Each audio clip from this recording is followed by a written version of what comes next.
Phoenix Down Radio is on the air. With your hosts, Klaus Nightbringer, Ser Kimono, and Luna Vox.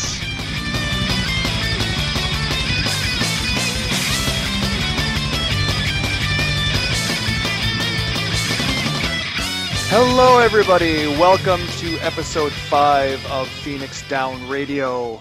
My name is Klaus Nightbringer, and today we actually have a full crew. With me I've got Ser Kimono. Ser, how are you doing today?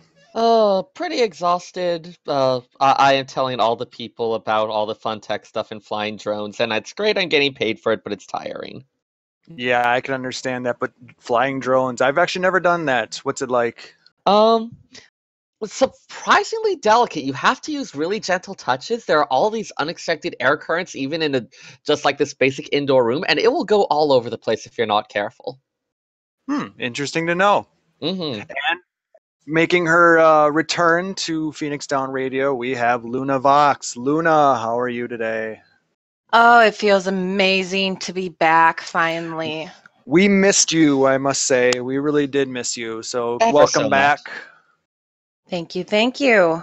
We had to make do with just myself and Ser, and fortunately, we're still here. So Yeah, thank how you the hell everybody you for did joining that? us today.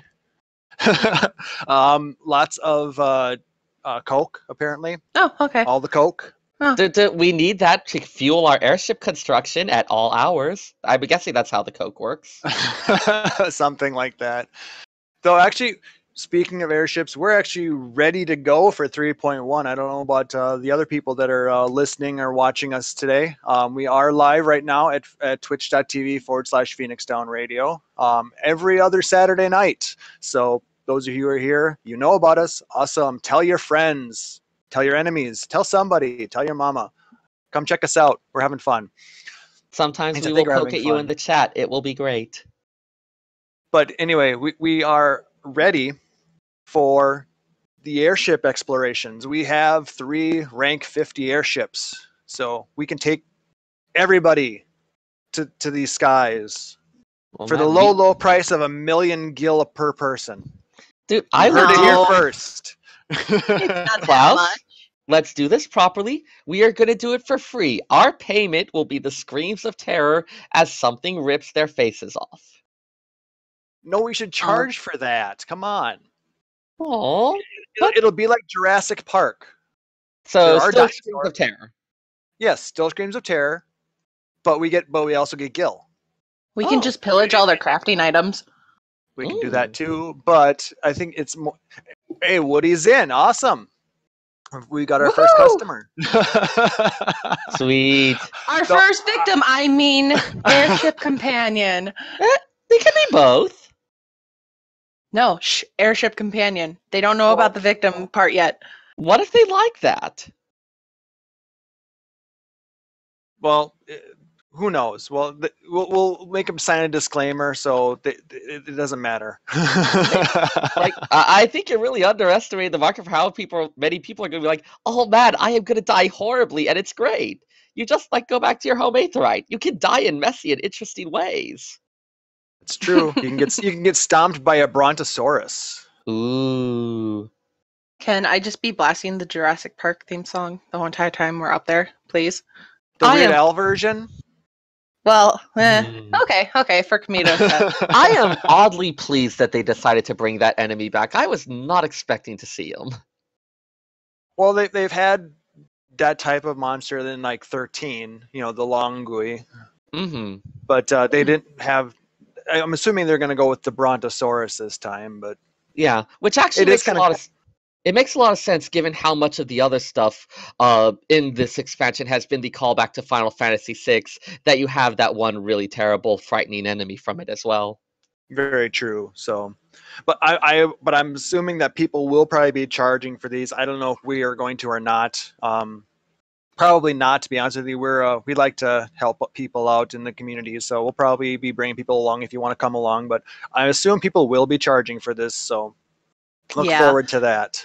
But you know what? We can talk about this stuff later. Yep. Because before we get into any more, I just wanted to throw out a quick shout out to the Vibe FC here on Hyperion. I don't know how many of you guys know about this, but a member of their free company, Kutetsu Veilfor, had passed away a couple of weeks ago after losing a battle with cystic fibrosis.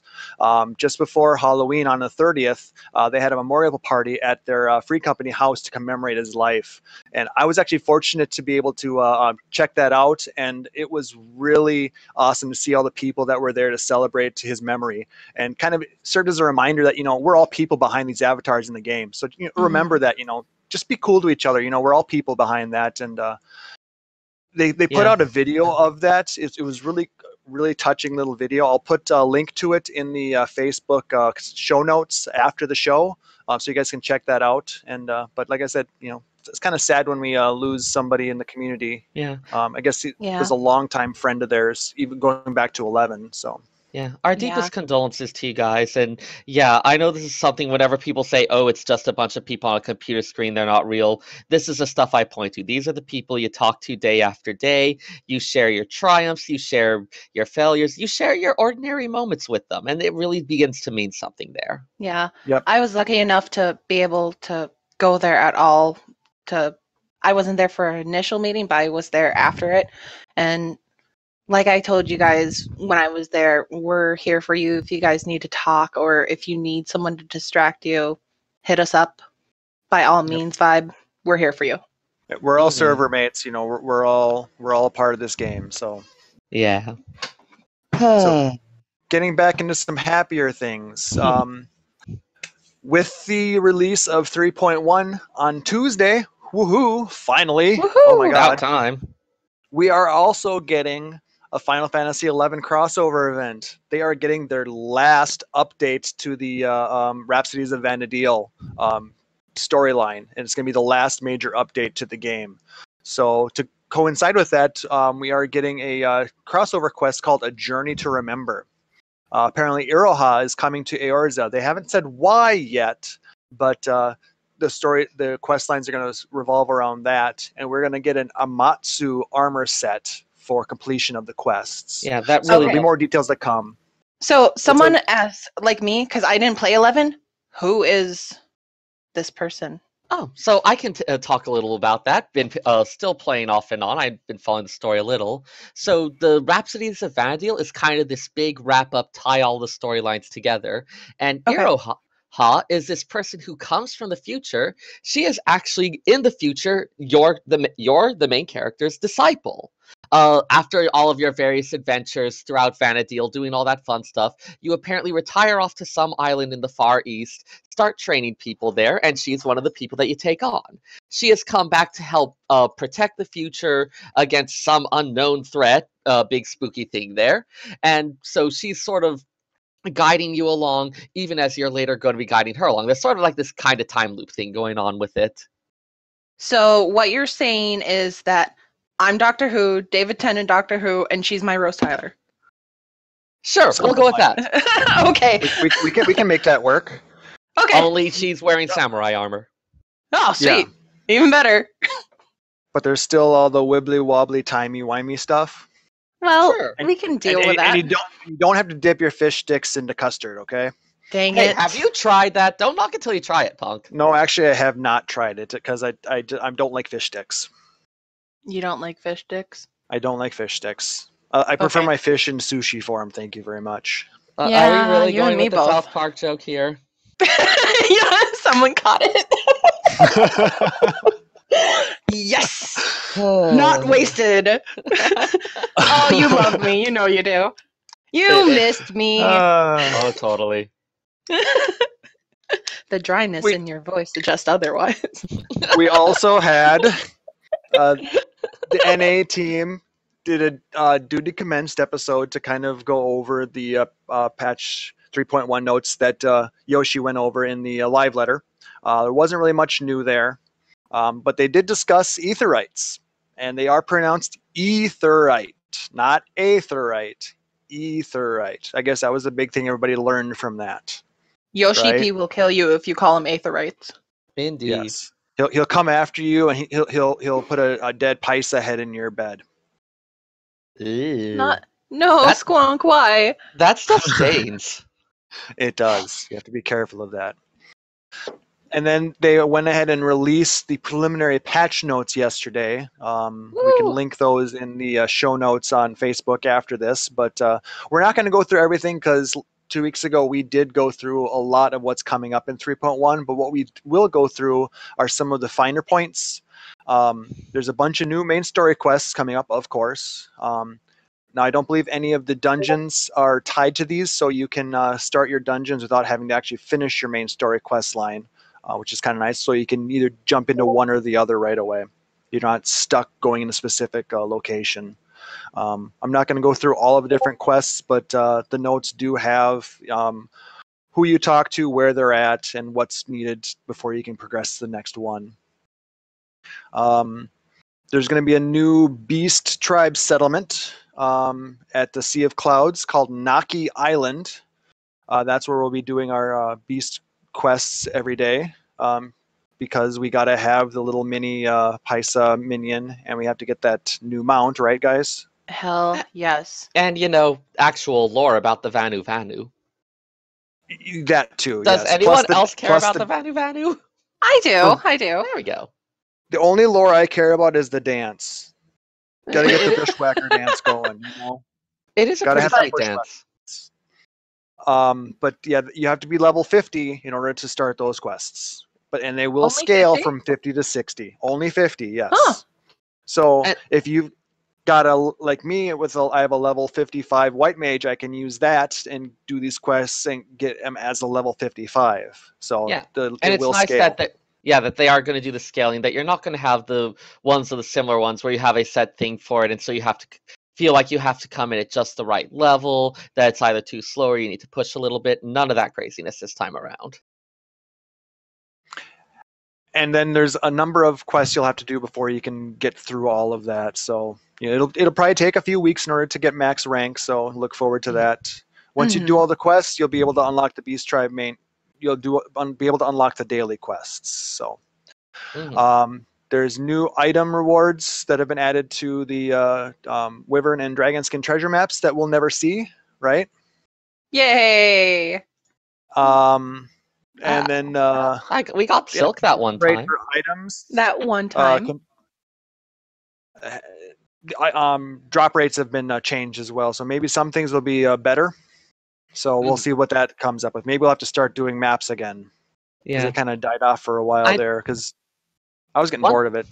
One thing I really Yeah. hope that they are going to adjust at some point is from you have the older maps where they did have these minions like the Tunberry from the boar skin map or the tiny bulb from, I believe it was the goat skin or possibly the toad skin, that pretty much no one does at this point, because if you get that one, you're wasting a dig that could have been used on a wyvern skin or dragon skin. Yep. So I'm really hoping that they're going to start making those items available through some other means, just because of how much harder it is to get them. Or maybe give additional maps. I don't know. Yeah, it's kind of, we'll have to see what comes of that. I know they're doing something like that with certain triple triad cards, but maybe they'll do something like that with other items from treasure chests. We'll have to see what comes of that. Guess we get some new poses. Oh, sorry, go ahead, Vox. I'm just hoping, with the Thevarian Silk and everything, it dropped the market so much that hopefully this can come by and maybe help stabilize the market. I'm crossing my fingers and doing an upwards inflection because I know it probably won't, but I can dream. Damn it. I think the main thing that's going to happen with that help with that is if they give new uses for it. Well, there are going to be, I don't know how many new crafting recipes there's going to be, but that's going to help a little bit. What's going to really drive the market is going to be these new things in the exploration missions that we're getting. Oh yeah. Mm-hmm. Oh yeah. So there's going to be a lot of new stuff coming from there. I guess there's going to be a tier 5 materia that can come from converting new crafting gear. So look forward to that. Spending all your money on that. Get ready to crash the market. Woo! Woo! 2 new poses are going to be added. Apparently, I guess it's just going to be the different races are going to get the other races poses or something like that, is what I'm understanding. Nothing actually really new, but just they're going to cross over. They're adding an Aethernet to Idleshire.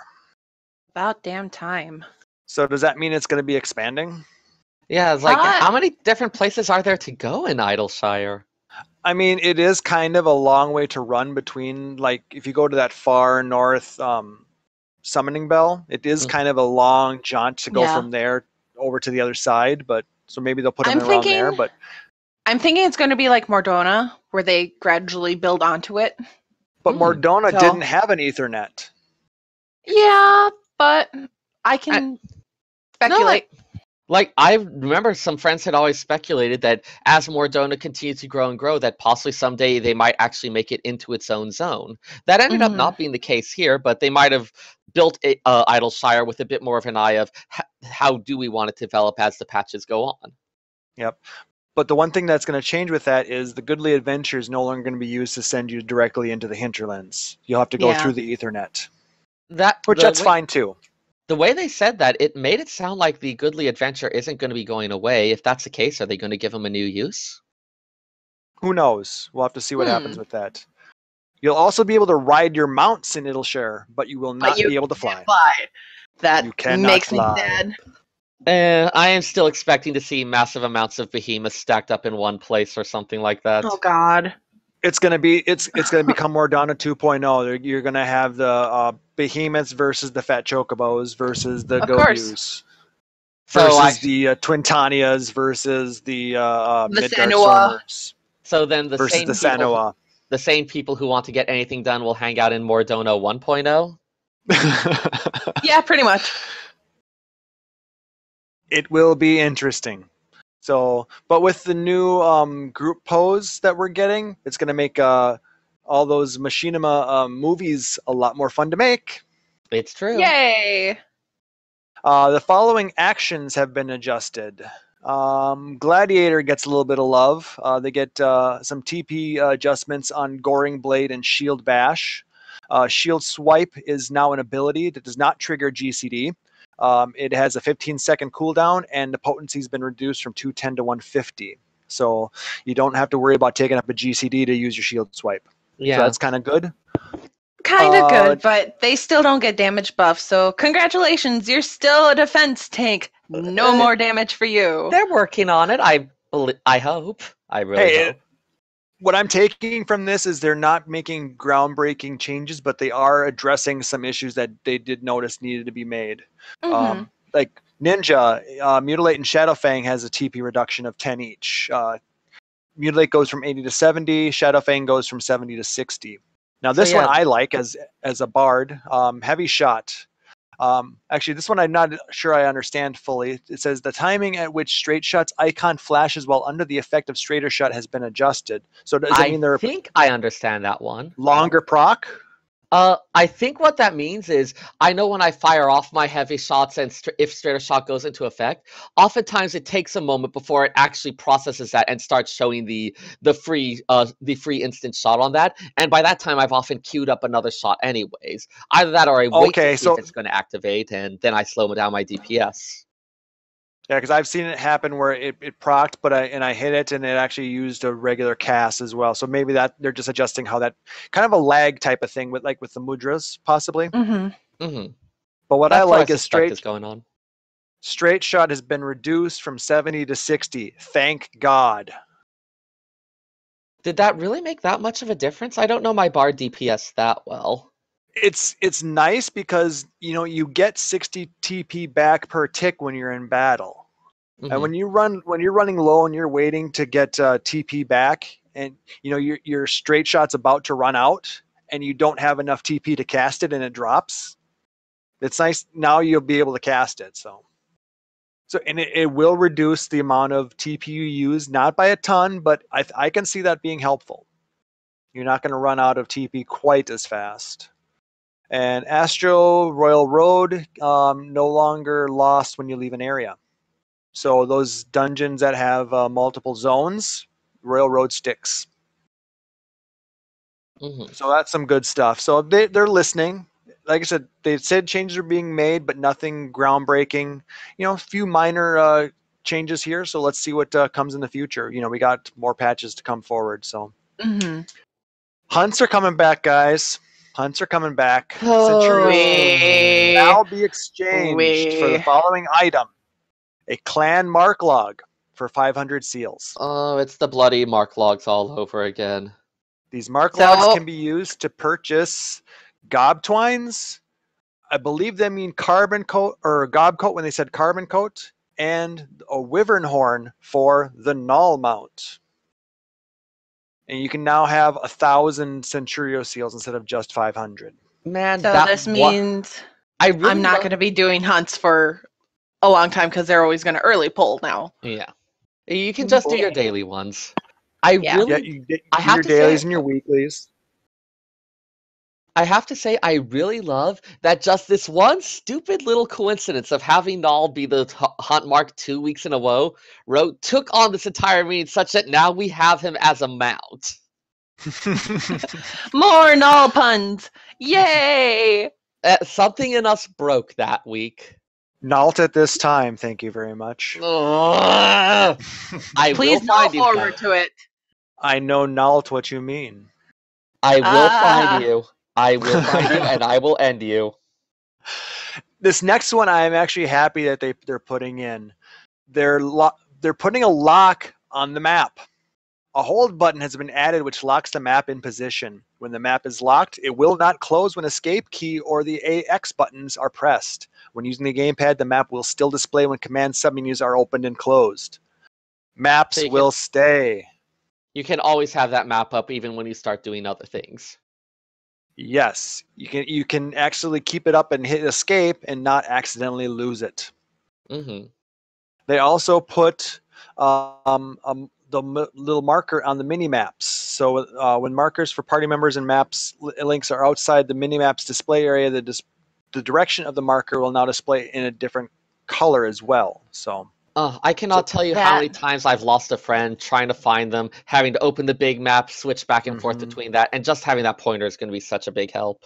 Yeah, It'll be it's very going to be nice. huge. Mm-hmm.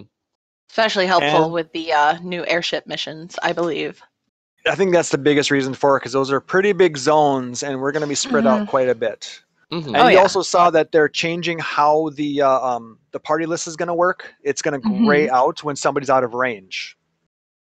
Mm. That's interesting. So if someone's grayed out, then like they're out of range for casting healing spells and things like that. Exactly. Oh, And so it's a kind of that's go going to ahead. work both ways. If the healer's grayed, then you know that hey, I need to get a little bit closer to them. that would be correct. Or you'll know that you can look at the group and say if everybody's gray, don't pull this monster in front of you because you don't have any Mhm. backup. Finally, we have evidence to our shitty polls and why they happen. Mhm. Exactly. And the last one that we pulled out, in an effort to curb RMT activities, the number of friend requests a player can send per day, Earth time, per 24-hour period, is limited to 5. And that request counter resets daily at midnight. So, you can't spam your friends, which Sorry, means guys. you're not going to get all those RMTs spamming you with friend requests either. So that's going to be nice.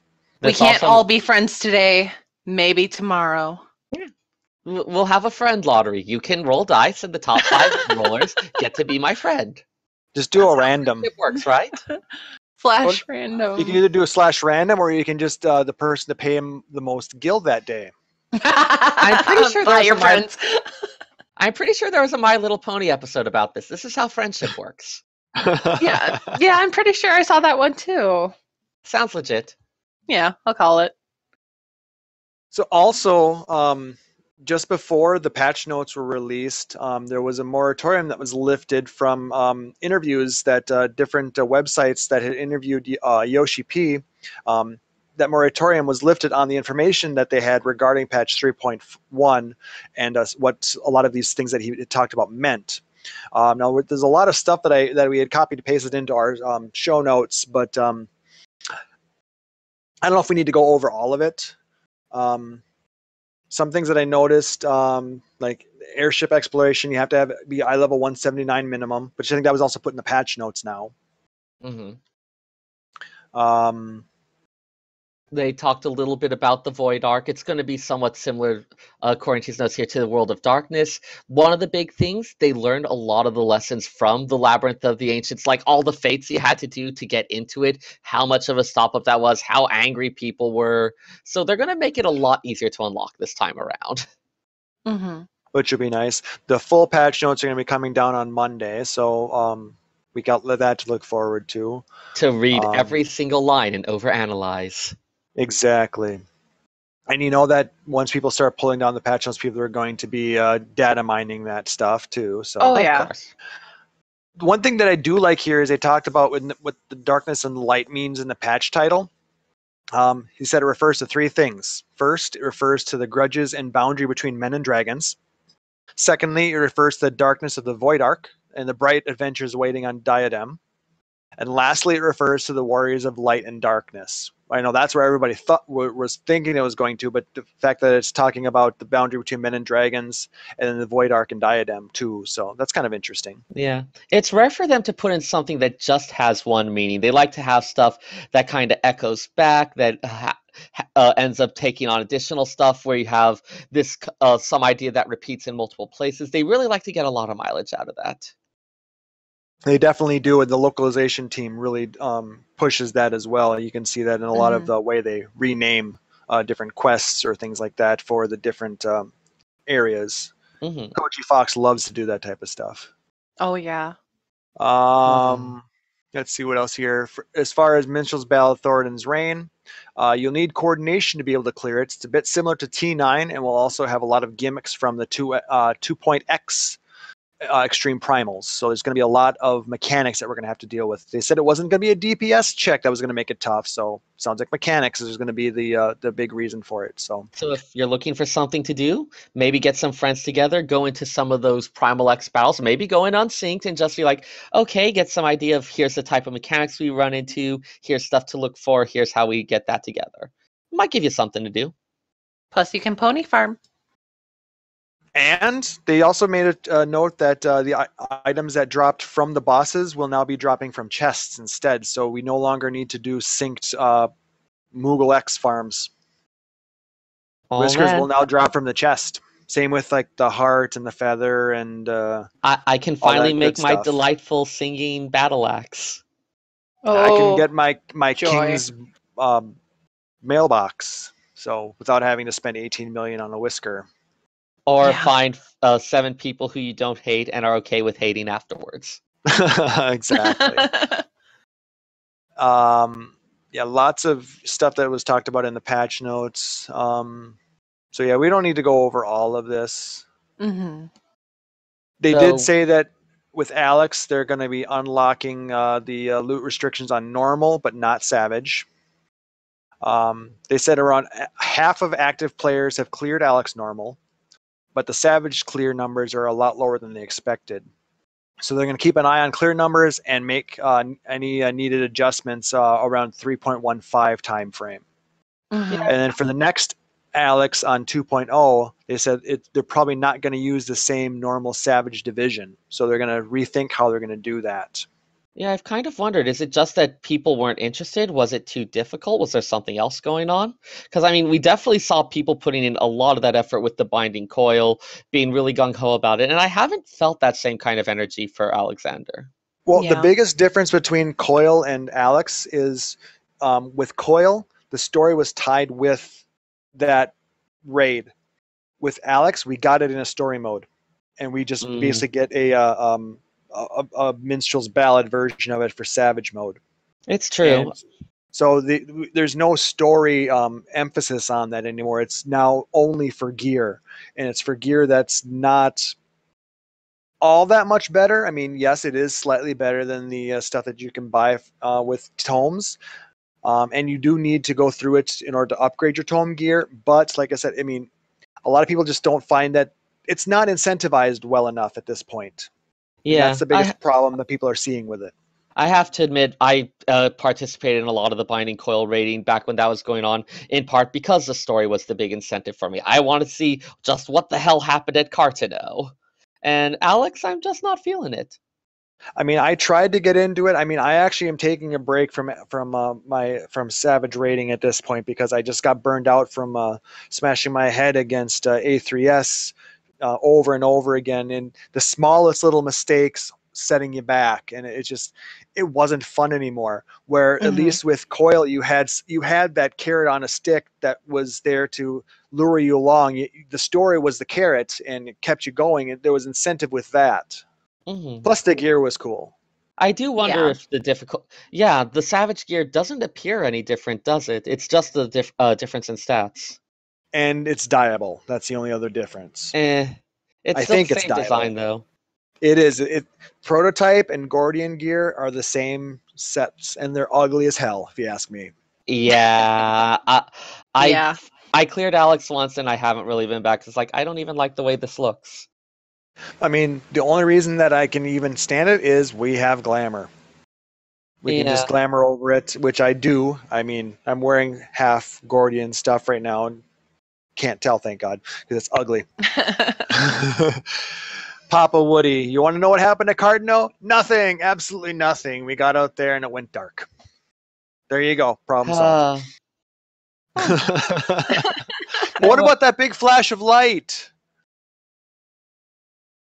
Dun, dun, dun. Seal Rock, no adjustments will be made at 3.1. Adjustments will be made together with Wolves Den 2 in 3.2. So it does seem like they're at least paying attention to PvP. They want you to let you know that, hey, we haven't completely forgotten about it. Sounds like it's a large scale change if they're waiting that long for it. Yeah. Yep. Job adjustments. They talk about the Paladin's main problem is compatibility with the current content. Now, I can agree with that. A lot of the new Savage bosses deal a lot of magic damage, which the Mhm. Paladin skill set is not set to deal with at this point, which is why Warriors and Dark Knights are excelling at that. Plus the fact that they have superior DPS numbers. It's just a win-win for those. And then, sorry, Mr. Paladin. So there's not much Yeah, you can like do with that. like I said earlier, they're just kind of getting a shit end of a stick, if I do say so myself. But Well, hopefully they do address it in other patches, but if you're hoping for anything soon, probably not. Yeah, it's not clear to me exactly what their vision is for Paladin.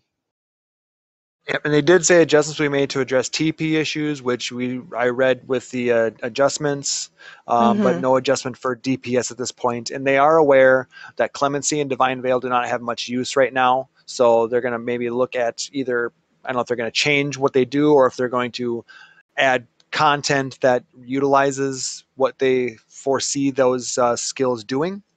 Yeah, you got to be a little careful with that. The moment you try to start shoehorning in this is a thing where you need to do that, it becomes this is a required class, and then Yep. it can just be downhill from there. So definitely something where, hey, you do want to make this useful, but you got to be careful about how you do that. Yeah, I'm hoping that they end up making a change to what the actual skill does to make it useful in what they're planning on releasing instead of releasing content that utilizes that skill. Because, yeah, you don't want to basically lock in content to jobs like you said. That's not a No. good thing to do.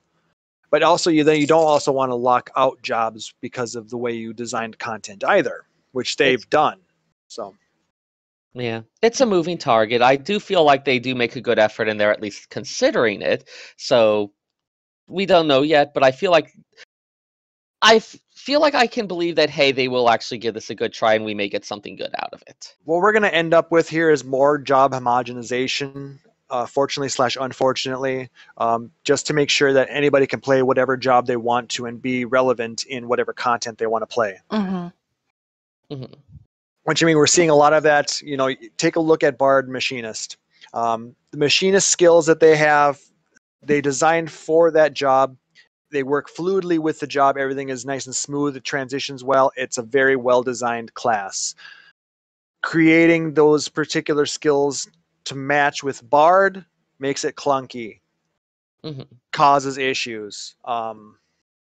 it is what it is. But we make it work. But like I said, it just makes the job seem weird. It doesn't flow naturally, if you ask me. But like I said, I've been doing that now since end of June, and we're getting used to it. But like I said, it's still not the same class. I still have issues being a bow mage, to be honest. But enough of my rant. Tell us how you really feel, Klaus. Well, I could, but then I'd have to change the rating of the show. Yeah. Yeah. We are trying to stay somewhat PG here, people, but yeah. Stay tuned. try. We Stay try. tuned for Phoenix Dark, Phoenix Down, After After Hours. dark. Yes. All right, Yes, but that'll be our pay-per-view content. Ooh, so we're gonna get paid. woo!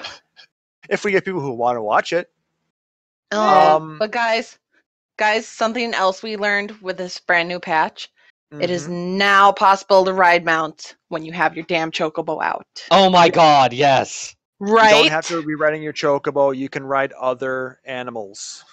Exactly. And that is such a huge thing. And honestly, that's one of my QOLs. My Which we'll quality be of talking life about things. more later.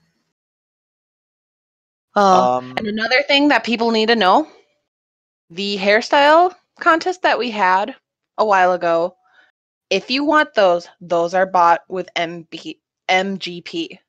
Yes. That and the afro. So Yep, save they're your all gonna be MGP available. up. Yep. Which you'll actually be able to earn faster because they're adding a gold saucer entry to the challenge log. Oh yeah. Mhm. Manderville Which- Gold Saucer challenge log.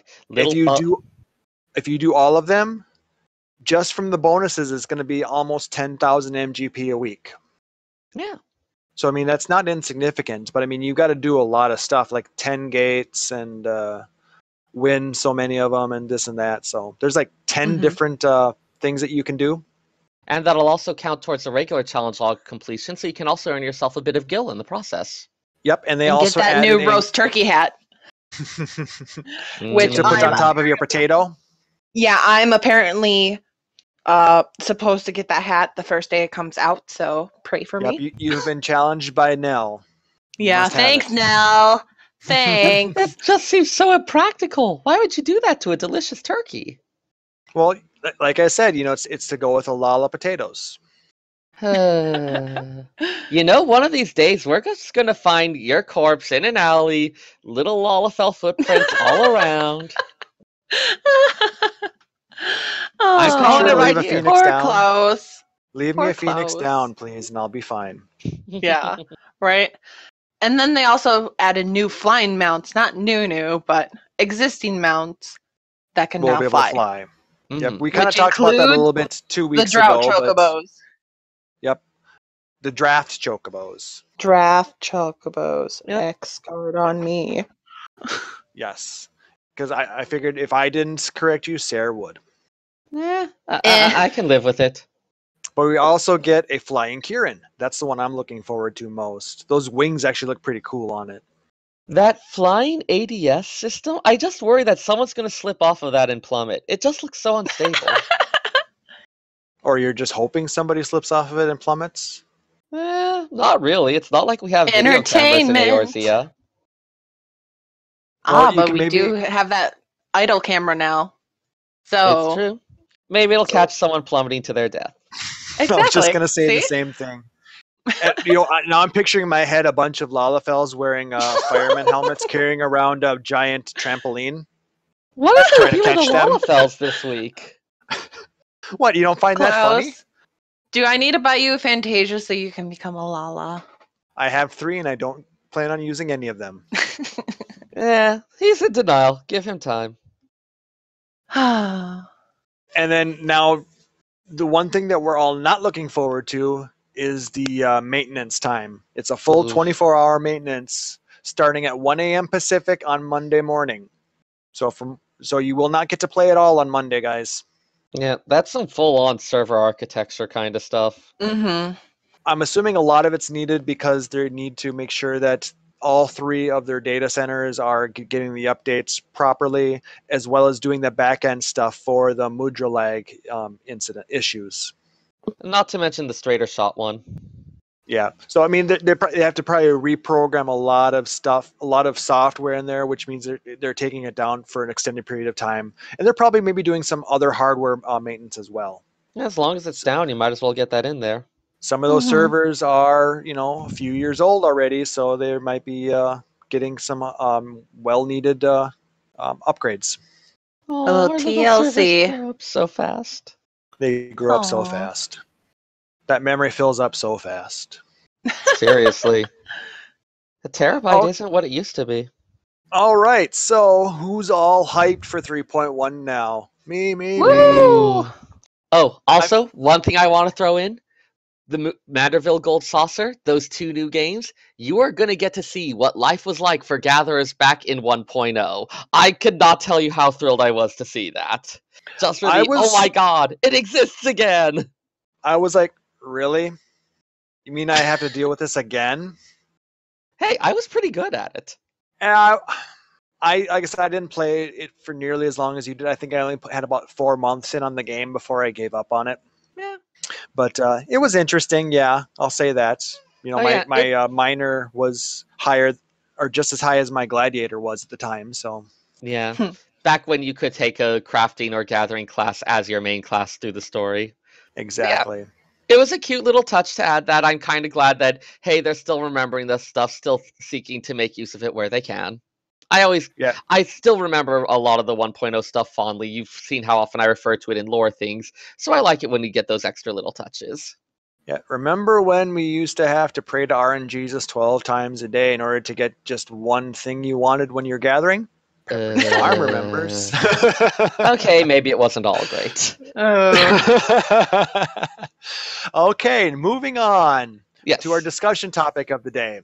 We discussed it a little bit with the patch notes. One of the things that we're going to be talking about today is the quality of life improvements that we want to see in the game.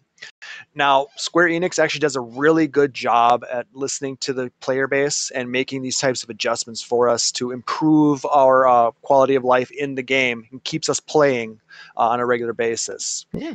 So I was searching through Reddit. I know Reddit is really kind of a hot button at this point with a lot of different groups of podcasters at this point who shall remain nameless right now. But I use it every once in a while to find some interesting information, and I came across this article talking about what quality of life improvements are you hoping for in 3.1. So we went through their list, and they had some really interesting items in there. So I asked Vox and Sarah to go through that list and see what things they wanted in there, and then to come up with their own lists. And we all came up with different lists of things that we want to add to the game. And we'll see how many of those are actually coming in. Vox, why don't you go ahead and start? All right. Well, I know we share a lot of opinions about this and whatnot, but call this goofy, but I am going to seriously do my first one as butt sliders. You think I'm kidding, but there is logic behind this. Okay, so we have the chest sliders. No, we'll get flagged for copyright. We'll get flagged for copyright. Don't do it. They're always listening. All the lawyers. Vox enjoys large derrieres and she cannot fib. This is not fair use. But no, they're like we have the chest sliders where you can either have an A cup or probably a generous C cup. I'll call it that. But in some of the armors, if you look at the Makote armors and probably the Aura, because they're basically modeled, if you look at their female characters, some of them look like they're supposed to have larger butts. It's shown in some of the armors, some not, but it looks like you are seriously supposed to have a bigger butt. So give me the option to give myself a badonkadonk, damn it. And I think it's like one of those things I mean, it's something you could joke about, but hey, showing lots of different body types for a lot of people, having a character that's kind of reflective of themselves or something that, like, just saying, hey, this isn't the only thing that looks. You can have lots of different ones, and they're still gonna look good. Like- Seriously. Seriously. No, but Seriously. there's actually been a lot of discussion since 2.0 came out that there was huge changes to the way the female character models came out in 1.0 versus the redos in 2.0. The 1.0 had more junk in the trunk, all right? Mm-hmm. Mm-hmm. Versus the 2.0s. So this is something that's been out there for a long time. Adding in a butt slider, as much as it's funny to say that, should be something they could do. That really does Yeah. sound like something else than what it actually is. It's not a burger. Oh. But yeah, nor that's is it yeah, I don't know how to word this without having. we're gonna get flagged. We're gonna have Anyways, to change the moving rating on. now. Move. Spot. I'm sorry. I just want a bigger butt. Is that so much to ask for? Apparently, yes. Moving on. Okay, moving on. Okay, talking about another big MMO, which I will just call WoW, which suddenly everyone knows, but they had an auction house. And I want an auction house in Final Fantasy. Basically, the auction house in WoW had super rare items that were hard to obtain that sold for millions. But it was an auction house. You could bid on them, and you might get them, you might not. There's a time limit on them. And I think that'd be cool for Final Fantasy. Yeah, So- I put some notes in there on that because Final Fantasy 11 had an auction house as well. Yeah. The one in See- WoW, it's kind of a sort of, hey, here are unusual items. It's something that's specifically set aside for high-end stuff, rare and unusual. Not for your Mhm. day-to-day potions and whatnot.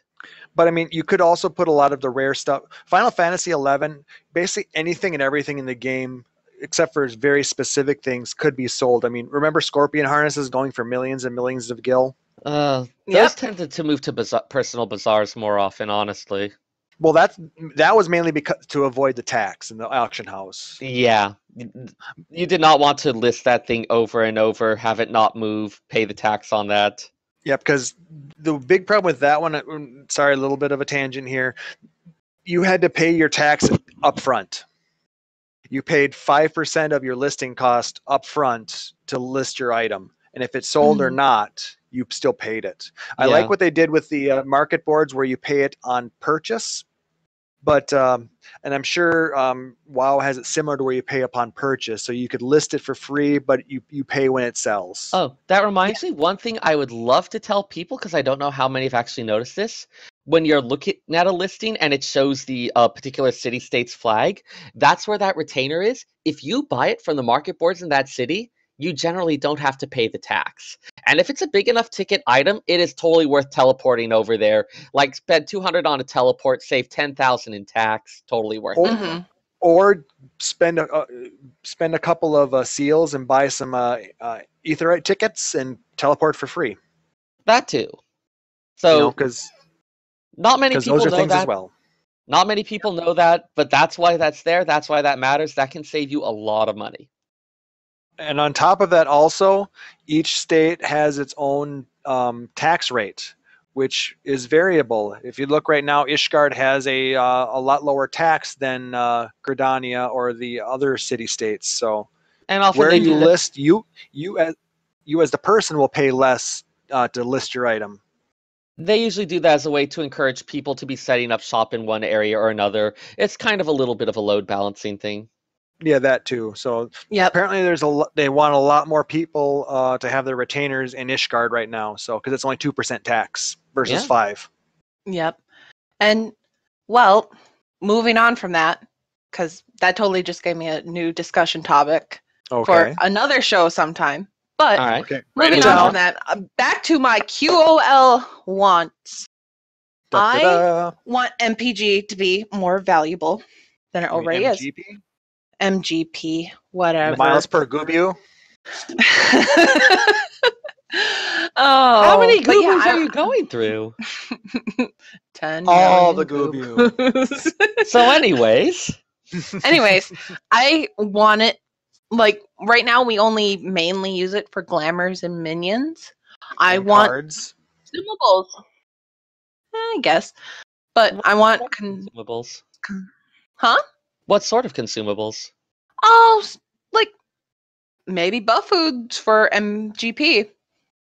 Hmm. Like we have them with gathering, we have them crafting. Maybe have certain crafting items, housing items that can be crafted from said items. That could Something be like fun. that. Yeah. Just something to Is make it worthwhile. Versus Get your something mileage out of the gold saucer, pretty much. Yeah, it's a hard thing for them because I don't think they necessarily want to make the gold saucer required. But if you don't Mhm. have some kind of incentive there, then you just have people saying, "Hey, am I even bothering?" and just drift away from it. It's mainly for games and to waste time at this point.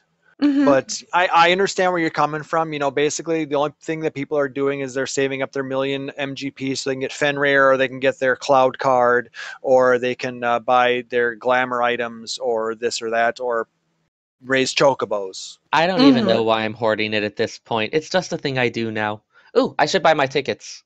Oh, speaking of which, yes, we don't forget to check your your jumbo cacpot after the show today, guys, because it did just go off. So get Oh, your right. early bird bonus. I seem to forget to do that all the time. Yeah, I Anyway. do too. Well, you know, if I Sidetrack wasn't it. in the middle of a podcast, Yes, we can't just run up and do it now. But you once we're can't. done, Dang it.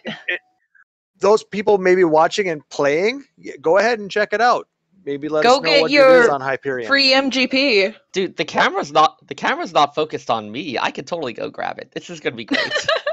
Don't leave me, sir. Oh, all right. Yay. Moving on. Moving on.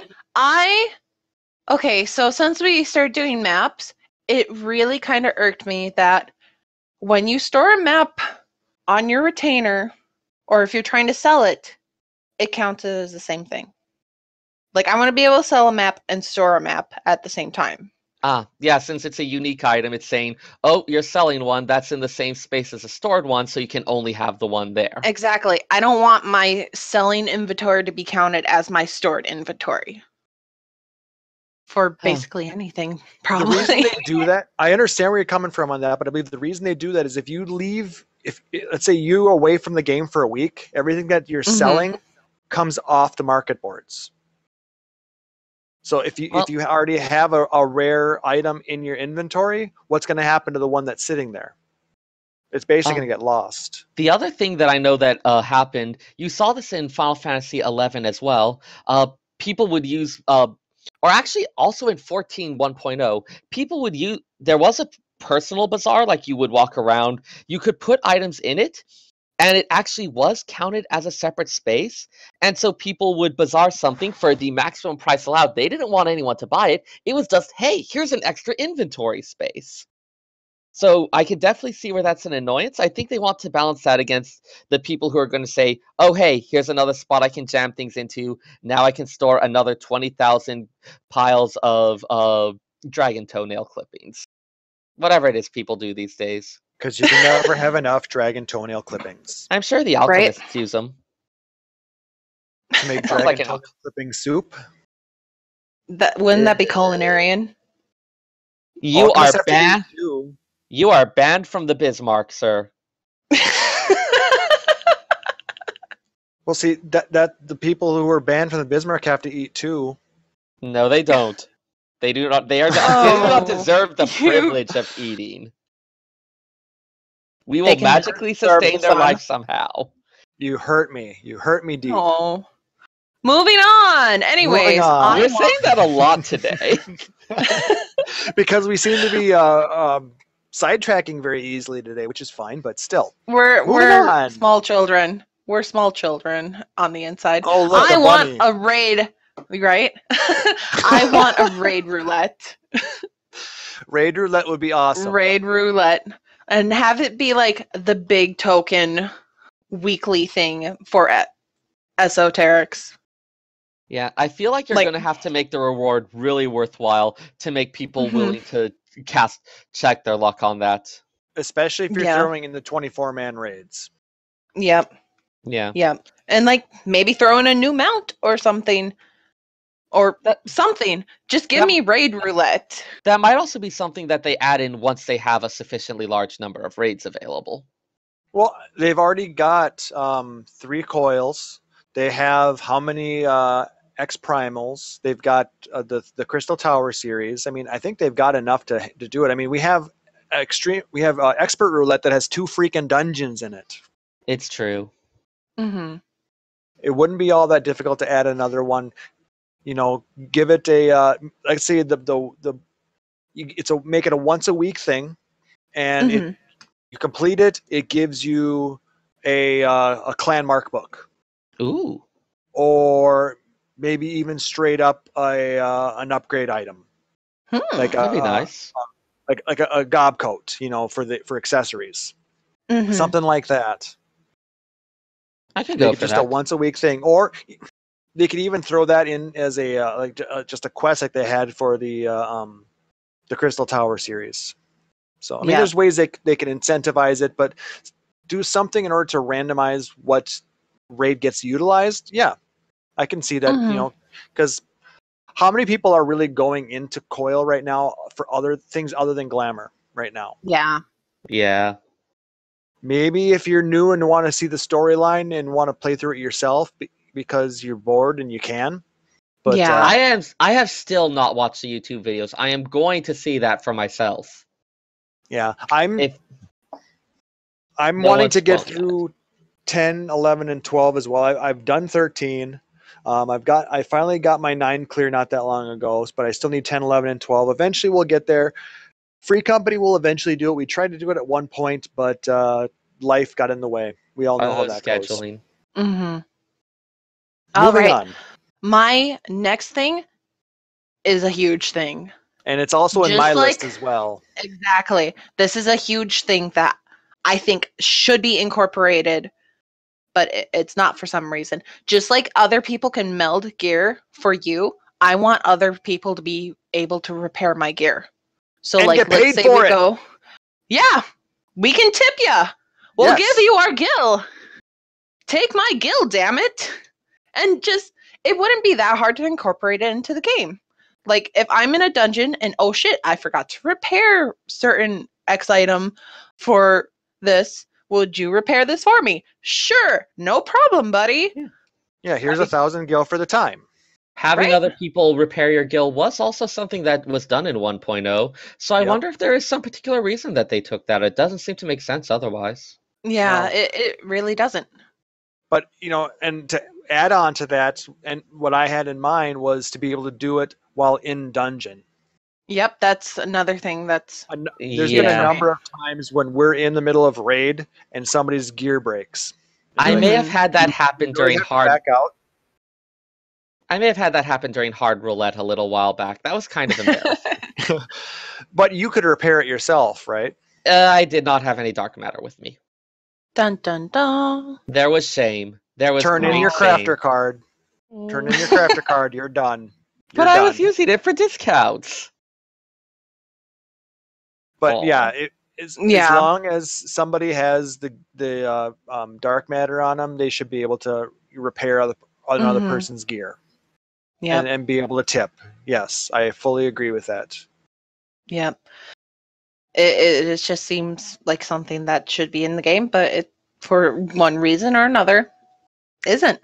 It isn't, and it's sad. Listen to me, Square Enix. Yes. Does somebody have the ear of Square Enix? Is somebody from Square in the show, watching the show, listening to the show? Can you send us Cough, merch? cough, hint, hint. Dude, Can like, you if you can send sponsor us? I'll be satisfied with the merch. Well, I'm fine with that too. Send me one of those hooded blankets. Thank you. Oh, that- That are already that's- sold out. you and- mean? And that phone case. Hey, they work for the company. They have hordes of it for their employees. I can get one of those. Probably. Moving on. Moving on. The next thing, if you are in a 100% pre-made party being able to change classes in dungeon/trial instead of Without backing out and backing resetting out. everything. That is Amen. so freaking annoying, and it's a waste of my 30 seconds. And It really like, feels I like you know, lose momentum even for something tiny like that. dude, when I'm pony farming, that is one of the biggest ball busters. I swear. Like, we say, oh yeah, let's back out. We'll change over to healer. We lose 3 people and we can't do it anymore. Exactly. It is Or a big pain in the ass. or you just want to change the group, and say it's a dungeon or a raid that you're trying to go through. You have to start over from scratch again. Exactly. Maybe it's not just a trial. Garuda, it only takes 2 minutes to get through that now. But let's say you're doing A1S and you got to go through Faust again, which nowadays isn't quite as bad unless you're just starting on it. Faust is still kind of intimidating. It's not like old Coil where you would get through the trash and you could leave and re-enter and not have to go through that again. Every time you go back in there, Faust is back. And he's Yeah, like, come at me, Dun bitches. dun dun. like people were selling just the access to shortcut back when it back in original Coil, Oh I remember. God, that was fun.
Stupid thing. Oh. Okay, found it. Sorry about that, guys. Turns out we have a little sound bot that we use for audio here, and he got moved to the AFK channel for some reason. So Mhm. apologies. Probably because he's just so quiet. Yes, poor sound bot. We'll have to fix that. All right. Put that on the Now, list of how things to much- fix. So. Oh, it looks like we had a few minutes of silence. Apologies on that, guys. All right. Yeah. All right, so we'll just go ahead and jump back into the wish lists. I'm gonna start over with mine again. My biggest one, I want to be able to craft from items that are sitting on my retainer without having to have to go to the retainer bell and call them up and pull off all the specific items that I need to craft the item that I want to work on. I put it on the retainer. Let me craft from there, please. Please, I can search to find the items. Why can't I craft from there too? I'll even be happy to sit within X amount of distance of the retainer bell, but not have to go back and forth every time to Mhm. switch. Yep. I remember starting up and that being one of your huge things. It was And kind of annoying, don't you think? oh yeah. Oh yeah. I've And, definitely. Go ahead. I'm getting notes from our chat here that the last thing they heard was about repairing gear. So if you guys don't mind, if I can go Sure, we over can go back. Go quickly, ahead. my Cover it last really two. fast. My last one after the repairing gear for others was if you're in a 100% pre-made party, being able to change classes and the dungeon/trial instead of backing out and resetting everything. We all kind of got irked at that. Oh And, yeah, definitely. And then if you have buffs on before you go into a dungeon, that they stay on when you enter the dungeon rather than having them all reset. Just like So the those level were my appropriate two ones. irks. Mm-hmm. Yes, definitely being able to, because how many times you can forget to turn on different buffs that you have, like Shield Oath like, or Dude, I was Oh, allowed. Dark Side, It's or like I was allowed to have Shield Oath at this level. Why are you taking it from me? Exactly. Whenever I go into a dungeon and my dark side isn't on, I kind of forget to turn it back on because I gotta get good, I guess. Well, that's why this Well- stuff is quality of life. It's not necessarily make or break, but it makes your life a little bit nicer. It's what I Exactly. want, damn it. Exactly. All right, right. going back to my list. This one we're actually getting in the game, a retainer bell in the Free Company workshop. Woo! Oh, yeah. So we no longer have to leave the workshop to talk with our retainers. But wouldn't be needed if we get craft from the items that are on our retainers, right? Yeah. Our FC has actually ended up with an arrangement where I've been using my retainer to store a lot of the airship crafting materials, other specialty stuff like that, because it's just way too much for the FC Mhm. company chest. So being able to actually grab those materials off and be able to say, hey, I don't have to keep stepping out of the workshop in order to go get another batch of the Vivianites or whatever, that's going to make life a lot easier. Exactly. I mean, granted, yeah, we only get 3 pages of items in the company chest, so Yeah, I That's wonder if another they're ever thing that gonna I wouldn't expand mind that. adding. Yep. you'd think that Expand for the free FC companies chest. you would yeah, there's a new one we want. Bigger free company chest. Also, it should give us foot massages. I Yeah. could dream big. And Yes. a daiquiri. Because Ooh. why not? I could totally go for a daiquiri right now. Moving Anyways. on. And me both. No, they're going to be adding in an item that we can put into the houses to be able to view cutscenes. You know, we're getting the cutscene book. Unending Why journey. can't we? Yeah, there we go. Why can't we have a crystal bell furnishing? I thought they had mentioned something about that. Am I completely misremembering? Did I dream that? You might have. See, Oh. I like I said, I know we're getting the cutscene book, the never-ending story, or whatever, the unending journey. I'm sorry, how do you spell the hair guy's name? Or pronounce? Jandalin? How do you pronounce? Yeah, Jandalin, Jandalin. Jondalin? He should make a house call. right? Mm. Right? Why do you have to go book a room at the Hilton in order to get a haircut? I mean, it is kind of Well, luxurious. I think we all know the reason why. I'm gonna shut up now. Matt, we're PG. Come on. I didn't. Hey, I didn't say anything directly. But Square, please, thank you. In talking about increasing the free company chest size, wanted to increase our armory chest size. Hey, no jumping onto my list, punk. Hey, I had my list first. Boys, So there. boys. Aww. Kumbaya. Or Kumbaya. at least give us another set for rings. Yeah. Rings are 'Cause really... Oh, go ahead. We have to have 2 rings, but we only get enough to store for the same amount of everything else as everything else.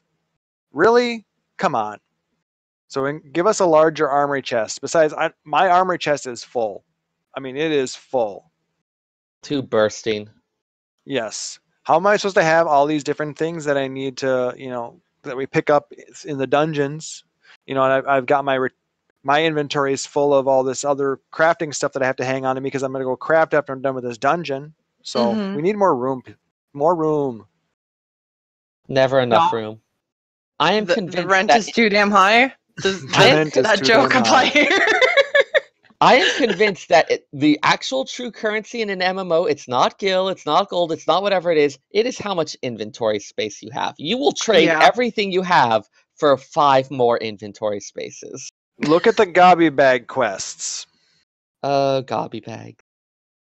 So granted, yes, we can purchase retainers and get more space, but then we have to go back to the retainer bell to use them.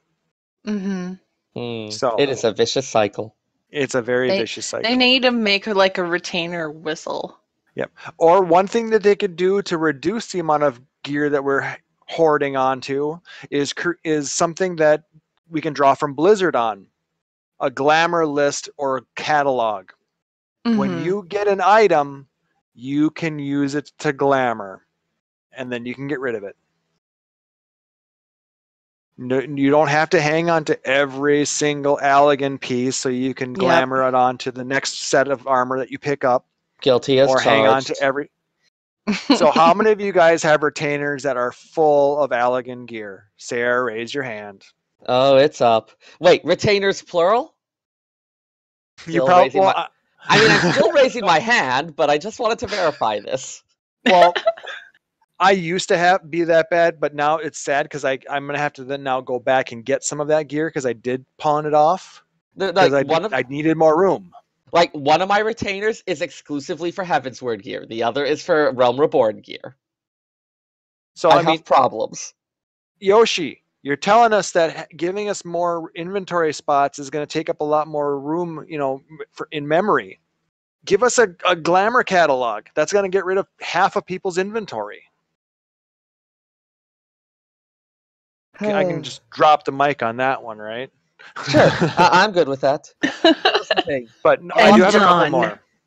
I do have a couple more though. That's a big one. That's a big one. Yeah. This one is more, I do a lot of or used to do a lot of raiding. Probably we'll get back into it again after 3.1 drops. We'll do it with the exploratory missions. But when you have a raid wipe and you have to wait for all your cooldowns to come back. Oh, yeah. Especially, let's say you have one bad pull right away at the beginning and you've popped all your cooldowns and you gotta wait. Now you gotta wait 5 minutes for Battle Voice to come back up. If you go in with a fully formed 100%, preformed group and you wipe, just reset cooldowns. Yeah, that's all we're asking for. I don't really see how that would meaningfully affect the balance to change that. Exactly, because the only thing it's going to do is it's going to allow us to more pulls. Which, we were probably going to go, if we ran out of time, assuming that we hadn't decided, okay, I hate you guys and I'm done with this group, you're probably going to go back in. So, it doesn't even make that much difference. Yeah. So, like I said, it's just a quality of life thing. It's shouldn't make or break anything. I can see them saying, well, that, you could use that as an excuse to then, get your cooldowns back in a dungeon. But no, only do it for preformed groups and make it for 8 man. Limited to certain types of content. Like the current content of raid. Once it goes on Duty Finder, take it off. But when you can't duty finder it, have it up there like for current Ravana, current Bismarck, and for Alex Savage. We talked about repairs for party members. How about trading items in dungeons with your preformed groups? Yep, Hmm. that would Again, be nice. Have to be 100% preformed, because I could see it being an issue with a DF group or I- a roulette group. Yeah, But I mean, if you go in as a 100% fully formed group, especially now, I'm using raid again as my example here. Somebody runs out of food. Let another member trade them some food. Always you Yep. got to go back out, start all over again. It's annoying and it takes up extra time. Just let us trade items Yep. when you're preformed. I would also support some type of command that lets you directly feed a food item to someone else. Or Mhm. something like that. Yeah. Even if I feel like Slash from a Slash role play- eat. Open From a wide. role- Here comes the Slash airplane. yeah, Slash from a role player perspective, this could get deeply problematic really, really fast. But Slash Here comes grab the tube. tube. And then last but talk certainly about not food least, consent. moving on. Moving on. Moving This one has on. been talked about since 2.0 came out. Be able to be in a duty finder queue with your Chocobro. Oh my god, yes. They listened. They finally listened. No, you still can't do Oh, that. oh no, it's just sorry. I'm thinking about something else. I'm thinking about the one where you can fly on, where you can ride. we can ride a different mount with the Oh. Chocobro, but if you're in duty finder and you pop out your Chocobo to try and take care of some your companion what you call it there, challenge the log. challenge log. Yep, if you do that, you get kicked out of queue because your party Which is- makeup changed. And it's a bit of a problem because that is like totally one of the best things to do when you don't have a lot else. You've got some downtime. Hey, let's go, Choco Buddy. Let's fight some things. You and me against the world. Let's go do our Exactly. daily hunts. Let's go do this. Especially when you're sitting in duty rule or sitting in the roulette for PvP, because that thing can. Yes. I've had that take up to 2 hours or more. Mhm. Yeah. So I have to sit there and do nothing for 2 hours. I have to basically. hope there is some really good reason that they have had trouble doing that, just because of how much everyone desperately wants it. Like, there had better be a damn good reason that they aren't. Right? Come on, Yoshi P. We'll love you forever, more so. Yeah. Sarah will definitely love you forever. Plus, I still won one of those hooded blankets. Thanks. That's my list. Like I said, some of it's very selfish reasons, but like I said, I think none of them are going to be game changers, with the exception of the Choco Buddy one. Dude, this is our wish list. Yes, Who it cares can if be they're as insane as we It is want, but our- Like, maybe I want a giant roasted turkey hat. Bam! Thanks, Square Enix for well, they for listen to addressing that my one, but they can't give us a freaking glamour catalog. So, who exactly was asking for the giant turkey hat? Because that person has. I want to ask them questions. I feel like this is someone I either want to know a lot more about, or I want to know who nothing put it in the about 'em. game more so. Next year's one is going to be a giant bowl of cranberries, apparently. Oh man, What? we could go for the Final Fantasy XI throwback and have it be a cheese sandwich. Are you serious about the bowl of cranberries? Or... No, I'm not. It'd be funny oh, dang though. it. If Dang it it. happens, well, we're calling this back up. Yep, we're revisiting this in a year's time. See how wrong I Anyways, really, moving really was. on. Sarah, All right. what is so- your list of quality of life improvements you would like to see? So mine's pretty short. Like, for the most part, I'm generally pretty chill. I'm pretty happy with how things are. A lot of the stuff that you guys mentioned actually doesn't bother me that much, but it's I could totally see how it would be aggravating. Definitely being able to get easier access to the items, I could see that being a thing. It's just something that's never bothered me as much, but I've got my own list of stuff. I also agree with you on the armory chest space. Rings are the one that really came up. Mhm. I think this is one that you appreciate once you have everything at 60 or everything you're going to bother to level. It becomes a bit less of one because there are so many pieces that you can reuse. But especially in the midst of leveling, where every class may need a separate thing. But the thing is, they're going away from all that now with the new 60 gear. Every single class has its own gear. It's true. It feels like there was something similar with the itemization in earlier patches, so I'm not entirely sure how they're going about this at this point. Yeah, because when we went with 2.0, we did have different, shall we call them artifact sets for every class. Dude, And then I love the when we way my moved warrior. on, I mean, don't get me wrong, they did a nice job with a lot of them, but the fact that then we got to have different sets for different types of jobs, or we could have one set for our crafters and one set for our gatherers, it Mhm. really made it that we didn't need to have, huge armory chests. But now they're going back to every single class has its own set of AF gear. And I feel like that's just going to get worse as the game goes on if they do add more classes. So this is something I think they're not going to be able to put off indefinitely. So they're going to have to address it one way or another. So we've given a Mhm. couple of options that we'd like to see. So Uh, Square Enix, Yoshi. so other things on that, other stuff relating to that. I also like the idea of the glamour wardrobe. Some other way to do it, possibly maybe like you create a glamour that becomes a single equipped object. You have like a glamour slot that has like a glamour crystal with a full outfit stored in it. I could totally be good with that. Yeah, I think what is it? Guild Wars does something like that. Yeah. Guild Well, Wars 2, I think. so one thing tying into that, I would like more options for class and job specific glamours. Like I have all my tank jobs leveled or almost there.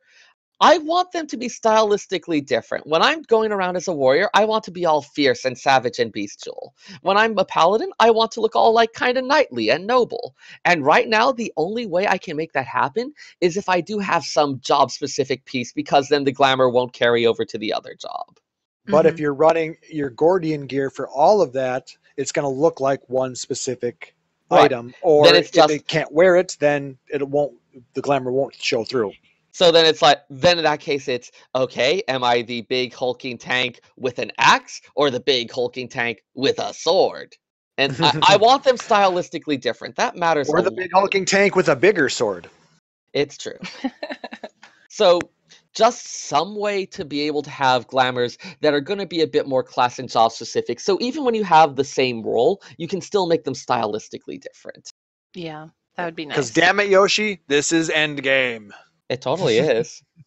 It's like you say that and you're joking, but it's not a joke. That's how this works. No, I Glamour know. is the true end game. Glamour and minions. Like, I have always held that these types of games, really, we're just kind of playing dolls and making our dolls look good, and everything else is just icing on the cake. Hey, I have a pretty doll out. See? Isn't she pretty? She's going to You mean murder us all. You mean the potato? But it's Tataru. Tataru is a secret serial killer. You heard The it favorite first. potato? She's a fingerling potato. The favorite potato?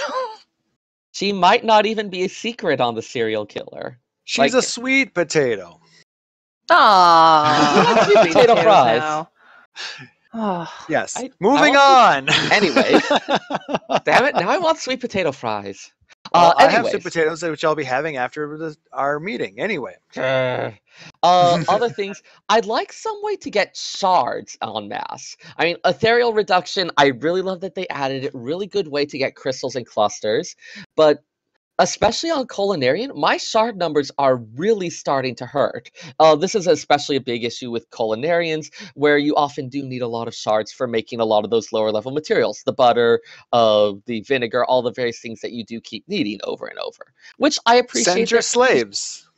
I mean, I've been doing that, but even then, that's a bit slower. You can get clusters and crystals in like a huge amount very quickly. And I'd like at Mhm. least some way to get shards a little more easily. No, I hear that because, yeah, Culinarian, yeah, they do rely on a lot of lower level mats. The only way to get around that is either to purchase the shards directly from the market board or purchase the mid tier items directly from the market board and then just use those items in creating the final product. Yeah. But then again, that's, wasting more money than you necessarily have to. So Yeah. I understand where you're coming from. Or how about this? A way to break down crystals clusters into. So it's Sure. interesting that you mentioned that, because I actually was about to bring up, this was something that existed back in 1.0. There were, I believe, alchemy recipes that used a particular, those things like the radiant lightning moraines, or that you can gather using the collectibles gathering now. Those originally were used in recipes to break down clusters into crystals and crystals into shards. Papa Woody brings up an interesting point with the way the crafting menus work. Something that I think it works well too. Being able to break down a menu like a tree. So if you wanted to craft a salad of maiming, you could be able to craft everything from that. By clicking on it, it'll bring you into the different component pieces. So it would pull up all the sub pieces as well. That's an interesting idea. Yep, I've heard that discussed as well, and maybe bringing something like that in, whether or not they're going to do it or not. They are bringing in the search function, so we can search through different things with crafting and gathering. That helps. Search for items that require specific things. But that helps a little, but it still feels kind of onerous at times. Yes, exactly. So let's see. Couple other minor things. I was griping a bit about how much I love Mount Roulette. I love getting that random thing, seeing all the different stuff I have, but it's kind of annoying in Heaven's Word when you only want to use flying mounts. And Square Enix read my mind twice over. First, by making practically every mount, not all of them, but rather a lot of mounts into flying mounts. And they did actually say on the forums they are adding a flying Mount Roulette. Yes, so that's two things that we in our quality of life list that we're actually getting in the game. Seriously, guys? Why are you poking around in my head? I'll tell you these things. You don't have to creep on me. I'm thinking stuff you're not going to like. Good job, SE, for listening to your players. Woo. Even if it's apparently through creepy mind control. Secret dream reading. That's not going to end well. Well, what do you think the minions are doing in the back? They're actually going through and they're pulling out your thoughts as you stare at them. Dude, I am already creeped out enough by those freaking elf on the shelf things we have at work. I don't need to add the minions in. Dude, what if that's what Lords of Verminion is? Maybe the playing field isn't what we think it is. It's our mind. No. I don't want to go to the Gold Saucer anymore. This is not fun for the whole family. Sure Anyways, it is. It's wonderful fun. So the last thing, I recognize this is unlikely to happen. I just want to be a little bit ranty. So back in 1.0, they did have the various achievement titles.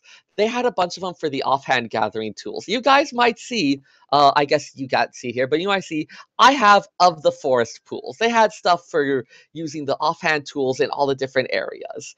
And they said, the ones using the fishing offhand were going away because the fishing offhand itself was going away. So I spent several days gathering up all the stuff, doing those achievements so I could make sure to have those titles. And I was like, they haven't said anything about those other ones.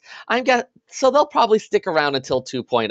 Those titles are gone. I cannot be Sarah of the Meadow Grasses. I cannot have my goddamn delightful picnics.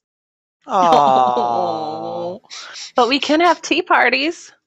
But I won't have an official title saying I am a person who has tea parties. But in our hearts, we know just how you can have a turkey hat. But what's the and cultured you are. What's the point if I don't make everyone else know? No. Have a turkey hat. I want to get my Of the Meadow Grasses title. And, maybe like Desert Mines or something. That's kind of cool. So yeah, absolutely silly. Not actually that important, but I kind of want it. So what does everybody else that's watching or listening, what do you guys want for quality of life improvements in the game? Why don't you send us an email sometime? phoenixdownradio@gmail.com. You can shoot us a message on Twitter. We are at PHXDN Radio. Or you can hit us up on Facebook, facebook.com/Phoenix Down Radio. Let us know what you think. What do you want to see for quality of life upcoming in the game? What do you think of the changes that they're giving us in 3.1? What things don't you like that's coming up? just let us know. Moving on. We didn't even get distracted that time. Exactly, but it's a preemptive, just like a preemptive. Shh. Is this just our thing now? Moving on. Sayre, what are we talking about in lore this week? All right. So I've had a couple requests for people who are saying, hey, it's nice to hear about dungeons and all, but we'd like to hear a little bit more about history, about special events or periods and the like. And I, of course, am happy to oblige. So I thought a little bit about, we've got the Void Ark coming up, and we've been talking a bit about the Machi and the Belladia, some of the stuff that some stuff that arose both immediately before and after that great world-ending flood. So I was going to talk a little bit about another civilization from around that time, the Gelmoran civilization. Da, da, da, da. So you might have seen some of the stuff there. One of the ones that I'm sure people notice a lot in the North Shroud, just outside Fallgourd Float, there's that big kind of stone half circle there that's labeled Gelmoran Ruins. That's one of the most visible parts of it. But definitely there was a lot more to Gelmora. It's just that a lot of it is bits of it we never really get to see. It did start in the Black Shroud at the beginning of the 6th Astral Era, after that big old flood that ended the War of the Magi. And before that flood, the civilization in the area, it was the Omdapori. You might remember them from Omdapor Keep, Lost City of Omdapor. Still kind of, hey, we're sort of in tune with nature. We're doing all this white magic stuff, but they were misusing it a bit. And that abuse of white magic, also the abuse of black magic by the Mach, the elementals that lived in the Shroud, they were kind of like, you know what? We're done with you spoken races. We don't want you around here. You've made enough trouble. You guys take your ball and leave. Pretty much. And so people trying to settle in the Black Shroud, under constant attack by the elementals, sending the forces of nature against them, they pretty much moved underground. One thing I do want to bring up, right now we have the elementals, they don't have as much influence over the world. You see it a little bit in Gridania. There's like that conjurer at Stillglade Fane, who's telling the family the elementals are not going to be helping with healing their daughter, much to their great distress. But before the calamity with Dalamud, Gridania was a very xenophobic place. The Wood was very quick to send its forces against those who it felt were violating nature. Wood Sin and Green Wrath were terms that were used a lot. There's this great sequence from the original opening in Gridania where you have this giant tree chasing after you just for the crime of being outsiders there. And so before the calamity, you had powerful elementals ruling the forest, keeping out anything that they felt violated its purity. The Gridanians got a pass on this for various reasons. Back in the days of Gelmora, it was even more intense. And part of that was there wasn't really a way to communicate with the elementals. There wasn't a way to say, hey guys, we're not like those. We don't want to mess with you. We just want to live here. We're going to respect you. No one really had a good way to talk to them. So instead, they lived in a lot of those caves and tunnels that you see some remnants of all around the forest. You might have seen, for instance, the Tomtara Deep Croft, the Thousand Maws of Totorok, the Muntoy Cellars, some of those ruins up north by Proud Creek. Those are a lot of the stone structures. It's not really like the wooden ones we see in Gridania today. Those are remains of the Gelmora, connected underground, so you can kind of traverse the area without having to go up into nature and deal with that. Yes, who wants to anger a giant tree? A giant tree that you have no way of talking down.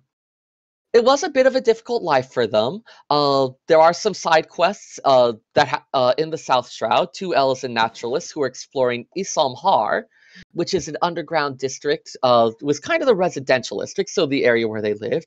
They talk about finding things like tableware used to serve herbal tea or vegetable broth.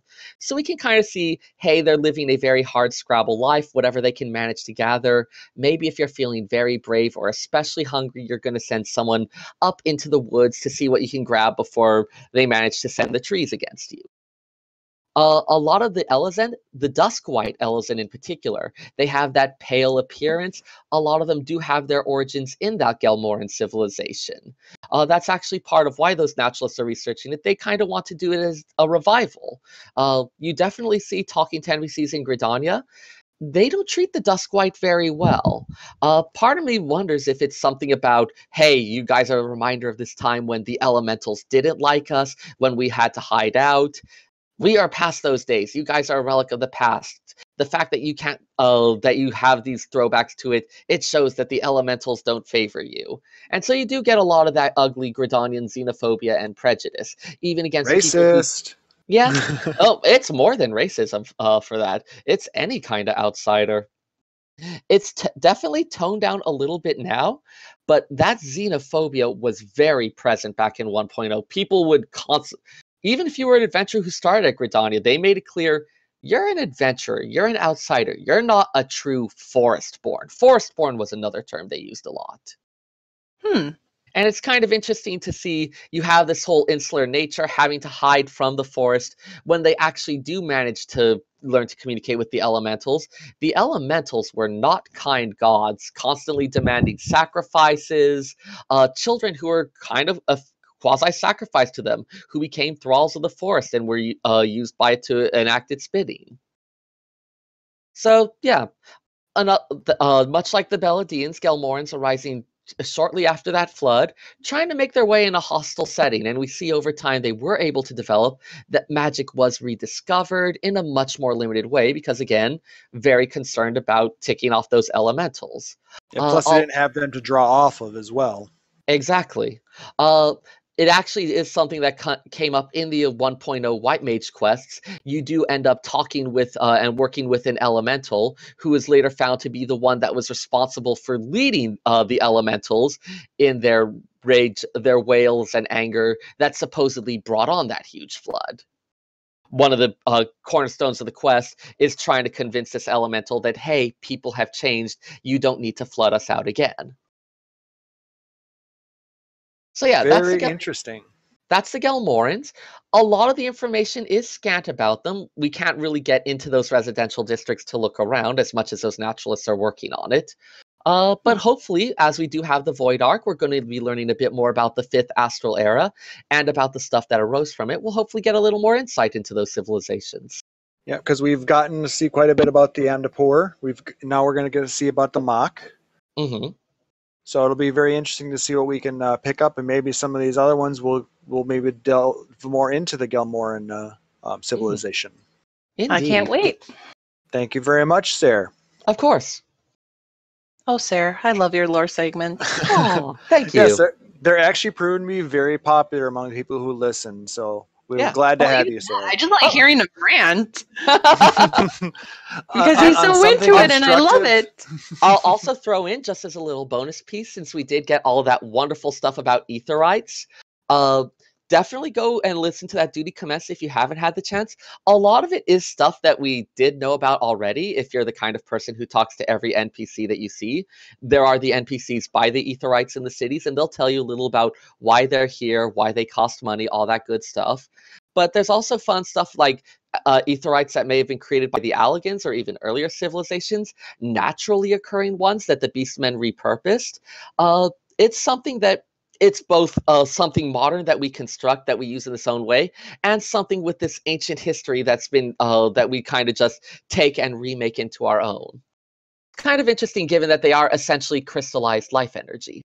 Now, did they ever mention why they changed it from paying Gil? Or no, in 1.0 first came out, we didn't use Gil for that. We used Anima. Yeah. Did they ever say why they made that change? So, I mean, in-game, it's not something that comes up a lot. They do reference the fact that some people have this, like, naturally occurring life energy and so are able to use Aetherites, others cannot. And clearly, as adventurers, we are all very hardy folk who have it. So I think they may have just hand-waved away that, oh yeah, it regenerates quickly, you don't need to worry about it. Some people can't, but you're awesome, so you can. As a side note... And as a side note, this is why it's you still have things like chocobo carriages, airships, other forms of transport. Aetherite travel is not something that everyone can use. You do need that kind of internal wellspring of ether, sorry. All of that. Ether. You do need that internal wellspring to be able to do that breakdown, to travel through the ether networks of the planet, and that's not something that everyone has. So it's really awesome for those who Koji's can. coming after you now. Oh, I'll be good. I promise not to disrespect you. The unblinking eye of Ferna Hallways is upon me. But yeah, definitely listen to that if you haven't yet. It fills in a lot of interesting little tidbits about that. Well, that kind of takes us to the end of the episode. Do you guys have anything else that you want to kind of mention? Any shout outs you want to give? So I'll mention, for those of you who are playing Puzzle and Dragons, we are in the midst of the Final Fantasy collaboration there. Really fun of that one. They're actually having some bonuses on it, so make sure you go through it. Have a lot of fun with kind of the throwback to the classic enemies and seeing how they get reimagined in a new setting. I always love that sort of thing. Give you something to do on Monday. Woohoo! And I actually want to shout out, if you guys don't mind, I have been streaming on my Twitch channel, Luna_Vox, just as my name is here. Come Sorry, find me. Say that again. How dare you, sir? I have been streaming under my own name. So if you guys ever want to come hang out with me, I stream pretty often. But yeah, come hang out with me in my Twitch channel and we can talk about the episodes and we can listen to me yell at random video games. We can do each other's hair, make Twitch.tv @ Luna_Vox. That's pretty much it. We're so lonely. Please join us. Please be our friends. We'll pay you. Actually, no, we won't. You can pay us. I don't think that's how friendship works. But if you like what we're doing, we're not going to turn away any donations. We do have a donation link at the bottom of the screen. Sorry to do this, guys, but you know this does take time and money to do.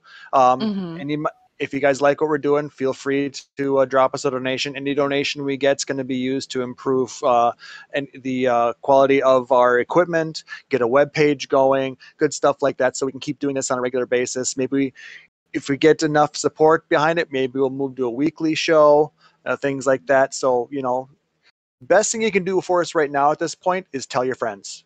Mm-hmm. Tell your friends. Tell them about twitch.tv / Phoenix Down Radio. Tell them about @PHXDN Radio on Twitter. And, like us, follow us, leave us some good reviews. Check out our podcasts. We're out on iTunes. We are on Stitcher. We are on Pod Directory. And we also have our own RSS feed that you can direct download from there. I'll have this up probably Sunday morning sometime, maybe a little sooner. But like I said, spread us around so we can get more people. We have a good number of people watching us live today, and we appreciate every single one of you who's checking us out today. For those of you listening on the podcast, come join us on not next Saturday, but the Saturday after. That would be, what's the day on that? I'm so bad with dates. That would be the 21st. I believe, right? Yes. Come join us on the 21st. And before Thanksgiving. Yep. I will have a turkey hat. We love you guys. Are you going to be a Lalafell with potatoes too? Who knows what I'll be next episode since I have a Fantasia addiction. For You'll those just have to come listening on back the and podcast, come check us out on the 21st, 9:30 p.m. Eastern Time, 6:30 Pacific, Twitch TV / Phoenix Down Radio. For LunaVox, for Sarah Timono, I am Klaus Nightbringer. Have a great